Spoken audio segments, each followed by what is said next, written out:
Ever since the passing of my parents during my medical school years, I've had to fend for myself. This compelled me to be self-reliant and determined as I aimed to build a future that would make me proud. After years of relentless hard work, frugality, and saving every penny I could, I finally achieved a significant milestone. I purchased a townhouse. This wasn't just any townhouse. It was the physical representation of my efforts and achievements, situated in a pleasant neighborhood and overlooking a lively kindergarten. One typical morning, as I picked up my usual coffee from the corner cafe, where the bee knew my order by heart, I encountered an unexpected turn of events. Absorbed in thoughts about my upcoming hospital shift, I accidentally bumped into a stranger, causing my coffee to spill over both of us. "Jesus, watch where you're going," the man exclaimed, visibly annoyed as he surveyed his coffee-stained shirt. Flushing with embarrassment, I apologized profusely. "Oh my God, I am so sorry." "Here, let me help you clean that up," I stammered, rummaging through my bag only to find I had no napkins. "It's all right, no harm done," he sighed, shaking his head but easing up as he saw my flustered expression. "But I doubt these stains will just wipe off with a napkin." "You're right, I'm terribly sorry. There's a laundromat around the corner. I can cover the cleaning costs. It's the least I can do," I offered. Raising an eyebrow, a small, amused smirk appeared on his lips. "Lead the way then, coffee spiller." As we made our way to the laundromat, our initial awkwardness gradually melted into a more relaxed conversation. He introduced himself as Jacob, a broker new to the area. "What about you? I haven't seen you around before," he asked as we handed his shirt to the laundromat attendant. "I'm Chloe," I responded. "I live just a few blocks from here. Usually, I'm either at the hospital or resting at home, so I'm not much of a social butterfly." We decided to sit at a nearby diner while waiting for his shirt. Over a couple of carefully distanced coffees, we discussed everyday topics like work and the neighborhood. It was refreshingly simple and straightforward.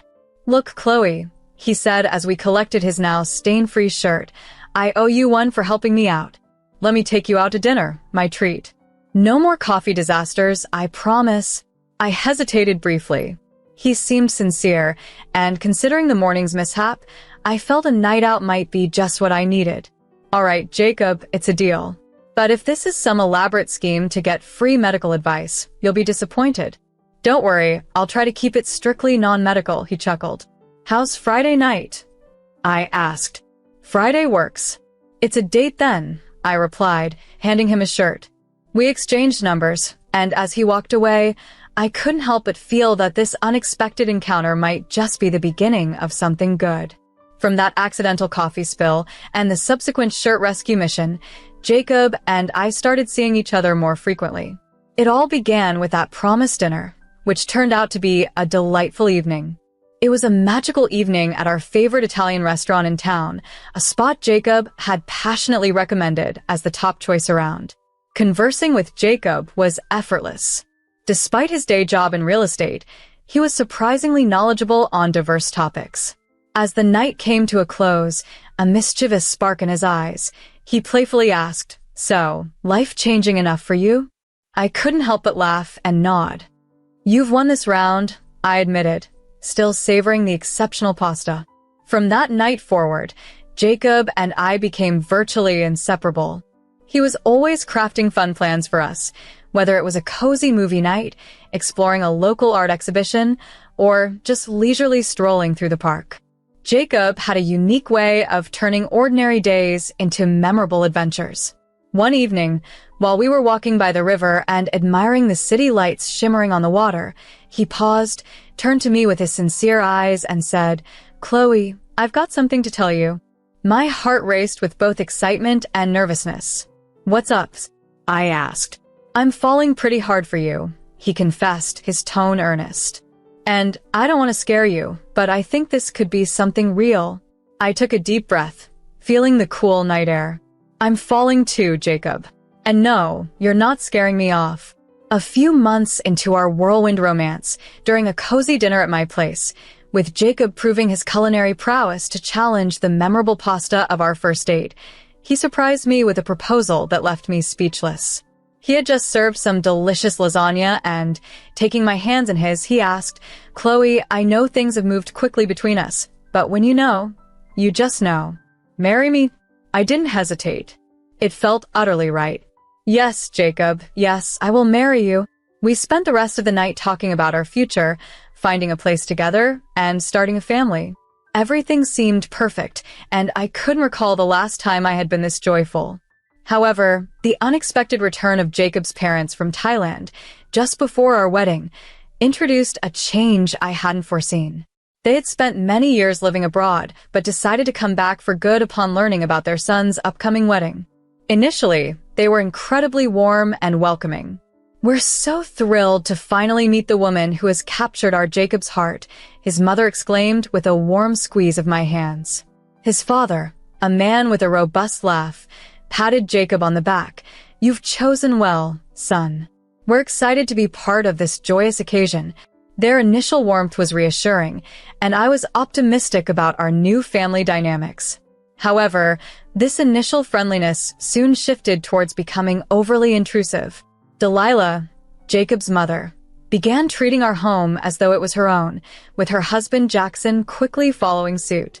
It started with small, seemingly innocuous actions. Delilah took to rearranging my kitchen almost daily. "Chloe, you really should keep the spices near the stove. It saves time," she would insist, moving things around without waiting for my response. In my efforts to keep harmony, I often found myself biting my tongue. One afternoon, while trying to unwind with a book, Delilah settled beside me and remarked, "You know, dear, a little more dusting and some fresh flowers would really make this place less gloomy." Jackson, on the other hand, had a knack for interrupting. He shadowed Jacob, critiquing his work decisions and how we managed our finances. Once, I accidentally overheard Jackson in the garage, his tone severe. "You're letting her handle the money? You need to watch that, son, and ensure it's spent wisely." Their constant meddling was overwhelming, but the final straw was when Delilah unilaterally decided to throw a party for her friends at our house without consulting us. She downplayed it. "It's just a small get-together," as if it were nothing significant. When I sought Jacob's support, he simply said, "Mom loves hosting. Let her have this one. It makes her happy, and it's not a big deal, right?" Reluctantly, I agreed. However, this small gathering turned into a lavish affair with over 20 guests, all from Delilah's social circle, turning my living room into a weekly club venue. I spent the entire day preparing food, only to feel like an outsider in my own party. Delilah paraded me around as if she were the host, and I merely her helper. "Chloe helped out," she would say, patting my arm, while her friends merely nodded and quickly resumed their conversations with her. The evening reached its boiling point when one of her loud friends complimented Delilah. "You've really whipped this place into shape. Jacob was smart to bring you back here." Frustration and humiliation surged through me. After the guests left, I confronted Jacob. "This can't happen again. It's not okay, and you know it." He looked weary and admitted, "I know, it's just, Mom can be a lot. But what can I do? She's my mom." My response was tinged with hurt, "But I'm your wife. That should count for something, shouldn't it?"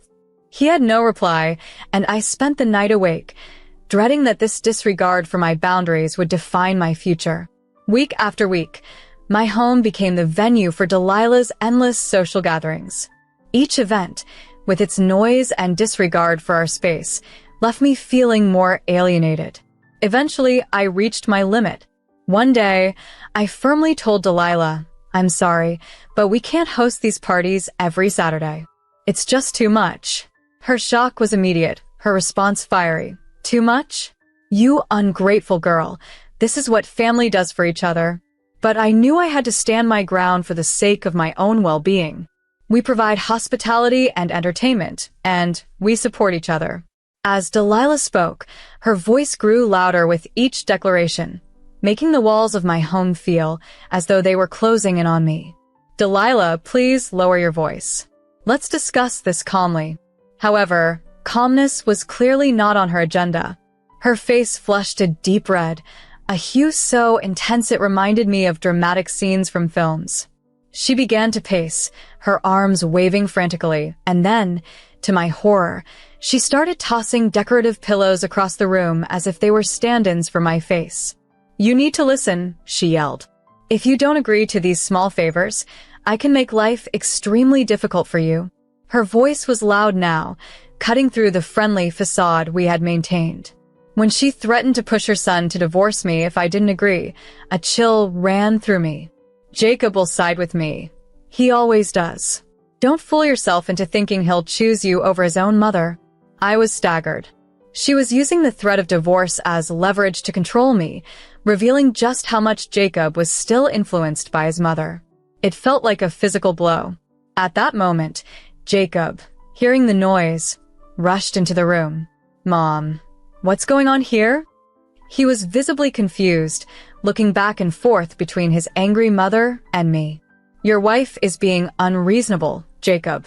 I'm simply asking for a bit of cooperation, and she's denying it," his mother insisted. Jacob looked at me, his eyes pleading for a resolution. "Chloe, can't we just," he started. "No, Jacob, we can't," I interrupted, my voice stronger than I felt. "This isn't about a party. It's about respect and boundaries. Your mother just threatened to tear us apart." Shock passed over Jacob's face. Then he turned to his mother. "Mom, you didn't," he said, his voice full of disbelief. "I did, and I will if she doesn't start showing some respect around here," Delilah replied firmly, ready for a confrontation. She then turned and stormed out, slamming the door behind her. Taking a deep breath, I made a radical decision. "Jacob, I think we need to separate. Not genuinely, just on paper. We need to show your mother that our decisions are ours alone, not made under her pressure." It took a lot of convincing, many tearful talks, and sincere promises that this was just a strategy, not the end for us. So, we quietly filed for a divorce, a feint to claim our independence. It was the most difficult decision of my life, pretending to leave the man I loved to safeguard our marriage from the oppressive hold of his mother. The next Saturday, as Delilah and her group of friends arrived at our house for their usual social gathering, they were met with an unexpected scene. I was standing firm on the front porch, my posture resolute, my determination clear. As Delilah got out of her car and noticed me standing alone, her smile vanished. "Chloe, dear, aren't you going to let us in? We have our little gathering, remember?" she said, her voice still authoritative. "No, Delilah, there won't be any gathering here today or ever again," I replied calmly but firmly. She looked puzzled and narrowed her eyes. "What are you talking about?" "This is my son's house, and I decide." "It was your son's house," I corrected her sharply, cutting her off. "And as of last week, it's mine alone. Delilah and Jacob have parted ways. Jacob no longer resides here and will not be participating in these social events anymore." Delilah's face registered shock and disbelief as she struggled to accept the news.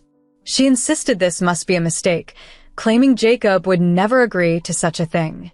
But the truth was, Jacob had agreed, and I was firm in my resolve, no longer willing to be overshadowed by her presence. Feeling a rush of empowerment from standing my ground, I could sense the shift in control. Delilah, visibly upset, declared the situation ridiculous and made a frantic attempt to call Jacob. Her hands trembled as she dialed, and when Jacob confirmed the news, her expression darkened with each word he spoke. Turning back to me, Delilah accused me of tearing the family apart, but I stood firm, aware of the necessity of my actions. I told her I was putting an end to the turmoil she brought into my life weekly. This was my home, and I would no longer facilitate her gatherings. The other women present, who had been watching intently, began to whisper among themselves, sensing the gravity of the situation. With a dramatic turn, Delilah left, her entourage in tow, leaving behind a palpable silence and a cloud of dust from their swift departure. Following our public separation, Jacob and I continued to see each other discreetly, meeting in unassuming places to maintain some semblance of normalcy. It was a surreal situation, reminiscent of teenage secrecy, and carried its share of pain and necessity. On a cool evening, Jacob texted me to meet at the Old Town Diner, a place with a nostalgic feel and a broken neon sign, away from prying eyes. Filled with a mixture of excitement and apprehension, I made my way there, careful to avoid familiar faces. As I sat across from Jacob in the diner, I noticed the weariness etched into his features. We exchanged quiet greetings, each expressing how much we missed the other. Jacob shared how difficult it had been, not being able to come home, dealing with his mother's overpowering nature. We discussed the importance of our current distance, hoping it would help Delilah realize the necessity of our space. Despite the challenges, we acknowledged the need to persevere. As we talked, the waitress brought over coffee and fries, and we paused our conversation, grateful for the momentary distraction. Once alone again, we continued, discussing the loneliness of the house without each other's presence, yet appreciating the peace it brought.